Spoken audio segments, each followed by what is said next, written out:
और अब उस सवाल पे आते हैं जो सुप्रीम कोर्ट ने जिसको कह दिया कि साहब ये तो किस्सा हमारे प्रासंगिक नहीं है, या रिलेवेंट है, क्योंकि टेक्निकली सरकार नोटबंदी कर सकती है, ये बात शायद इस देश में सबको पता है। इससे पहले मोरारजी की सरकार ने भी इसी तरह 1000, 5000 और 10,000 रुपए के नोट अचानक एक रात बंद किए थे।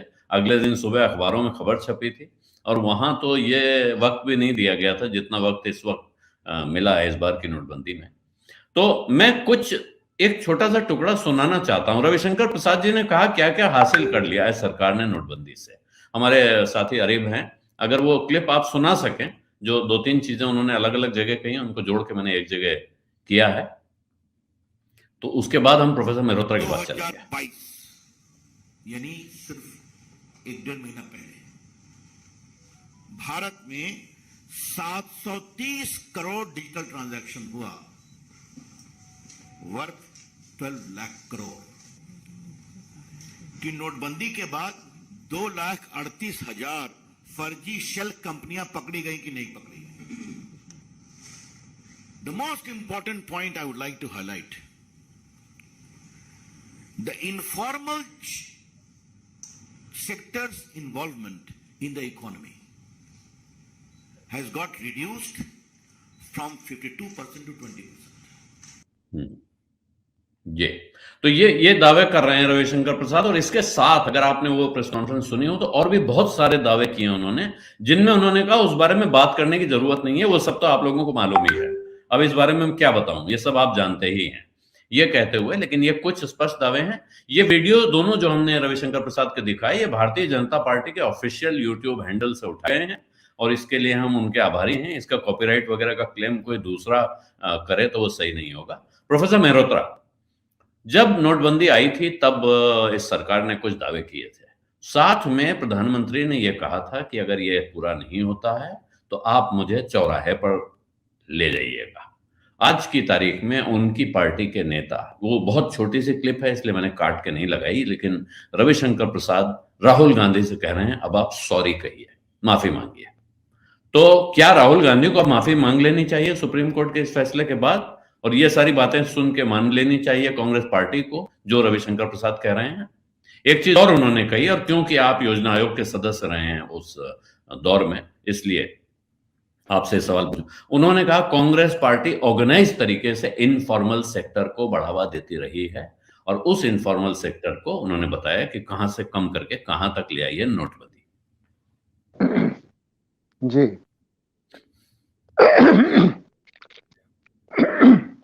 तो पहली बात तो ये कि बड़ी इज्जत से मैं रविशंकर जी की बातों पे को हास्यास्पद मानता हूं, पूर्ण रूप से एक एक करके मैं उन पे बात करता हूं। उन्होंने शुरुआत करी अपनी ये कहते हुए कि हमेशा की तरीके से नोटबंदी का उद्देश्य गरीबों की सेवा करना था। मैं कहूंगा ये गरीबों की सेवा नहीं, गरीबों के संग एक खिलवाड़, एक मजाक, और एक बहुत ही क्रूर मजाक था। कैसे और क्यों? क्योंकि इसी कार्यवाही से, इसी निर्णय से हुआ ये कि एक दौर शुरू हुआ जिसमें हमारे देश की अर्थव्यवस्था जो लुढ़कनी शुरू हुई, वो लुढ़कती ही चली गई। वो उसकी ग्रोथ रेट आकर के आखिरी क्वार्टर में कोविड से पहले 3.1% पहुंची थी।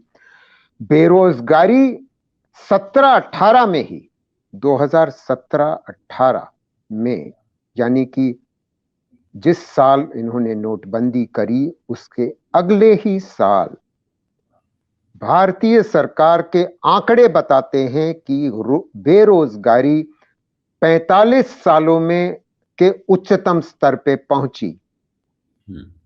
तो किस आधार पे ये दावा किया गया? पहली बात। दूसरी बात, शेल कंपनियों को खत्म किया गया, उनको पकड़ा गया। शेल कंपनी को तो आप वैसे भी पकड़ सकते थे। किसने कहा था कि आप ना पकड़िए? उससे पहले कोई मना कर रहा था आपको? नोटबंदी करने की क्या जरूरत थी?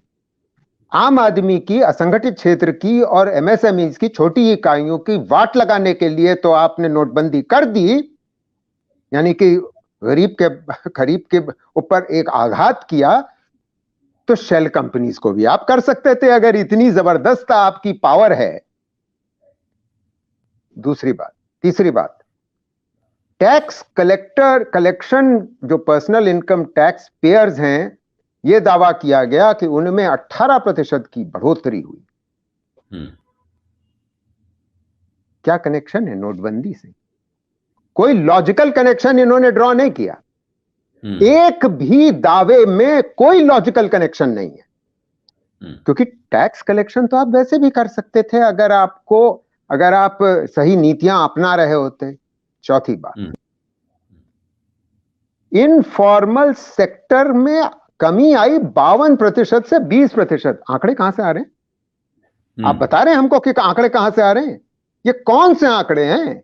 इनफॉर्मेलिटी को अब किस प्रकार इसका आप डेफिनेशन कर रहे हैं, मैं आपको बताता हूं। मैं तो आपको रोक रहा हूं बीच में, लेकिन ये बात थोड़ी साफ होनी जरूरी है कि ये आंकड़ा कहां से आएगा। इनफॉर्मल और फॉर्मल का आंकड़ा कहीं से निकलता है।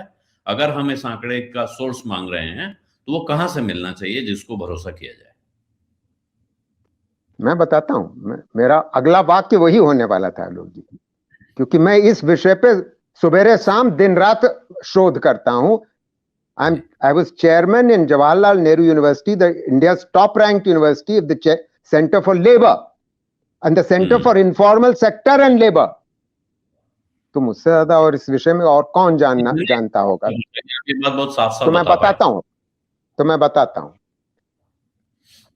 अगर हम अपने देश के कामगार लोगों के बारे में सोचें तो इनफॉर्मल वर्कर उसको कहते हैं जिसके पास कोई सामाजिक सुरक्षा नहीं है। सामाजिक सुरक्षा के बिना वाले असंगठित क्षेत्र में काम करने वाले 91% हमारे देश के, अगर हमारे देश में करीब 50 करोड़ कामगार लोग हैं तो उसमें से 91% इनफॉर्मल है। तो एक तो डेफिनेशन ये है वर्कर के पॉइंट ऑफ व्यू से। दूसरा डेफिनेशन है इकाइयों के दृष्टिकोण से, असंगठित क्षेत्र की इकाइयां जिनको कहते हैं।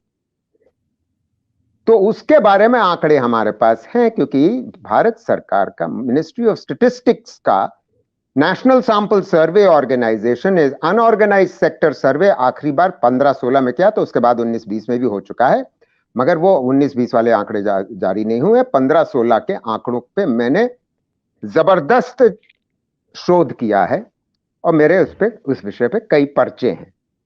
तो आंकड़े वो बता देता हूं मैं कि असंगठित क्षेत्र का क्या अनुपात है हमारे देश में।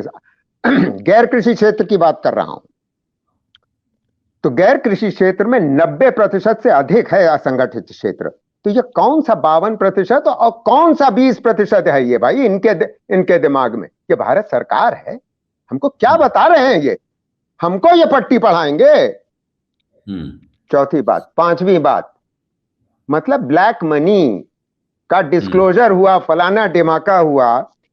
अच्छा भाई, तो ऐसा क्यों है कि इतना आपने, मतलब आपकी टैक्स रेवेन्यू भी आप कह रहे हैं बड़ा टैक्स रेवेन्यू बढ़ गया। भाई टैक्स रेवेन्यू तब भी बढ़ता है जब जीडीपी बढ़ती है। तो जीडीपी बढ़ रही थी, रफ्तार धीमी हो गई मगर नेगेटिव तो नहीं हुई थी ना। संकुचन तो नहीं हुआ था जीडीपी में। संकुचन तो आपने जीडीपी में तब हुआ जब आपने लॉकडाउन बेहुदा और बेतरतीब किया 25 मार्च को 2020 को। तो पॉइंट यह है कि जीडीपी तो टैक्स रेवेन्यू तो वैसे ही बढ़ेगा। सवाल यह है, और इस सवाल का जवाब नहीं मिलेगा, कि टैक्स टू जीडीपी रेशियो, यानी कि टैक्स का सकल घरेलू उत्पाद में अनुपात, क्या वो बढ़ रहा है? कतई नहीं, घट रहा है। तो क्या कहानी सुना रहे हो भाई? किसको बेवकूफ बना रहे हो? अरे इनके यहां अर्थशास्त्री ही नहीं है इनको अपने को डिफेंड करने के लिए। और इसीलिए एक बड़ा दुनिया का बड़ा अर्थशास्त्री रघुराम राजन, जो आरबीआई का गवर्नर था, जिससे ये करवाना चाहते थे नोटबंदी, उसने कहा ओवर माय डेड बॉडी।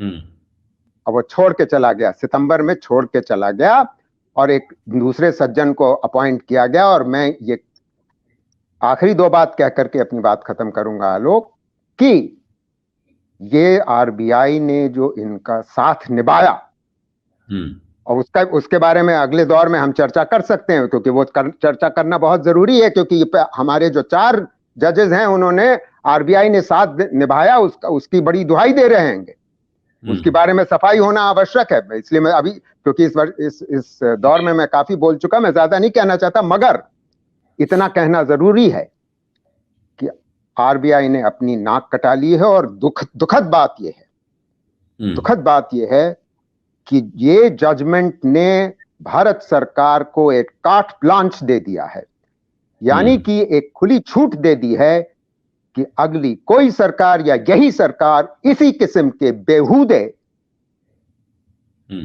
कदम फिर से उठा सकती है, क्योंकि वो लीगल माने जाएंगे। सत्य हिंदी का ऐप डाउनलोड करें गूगल प्ले स्टोर पर।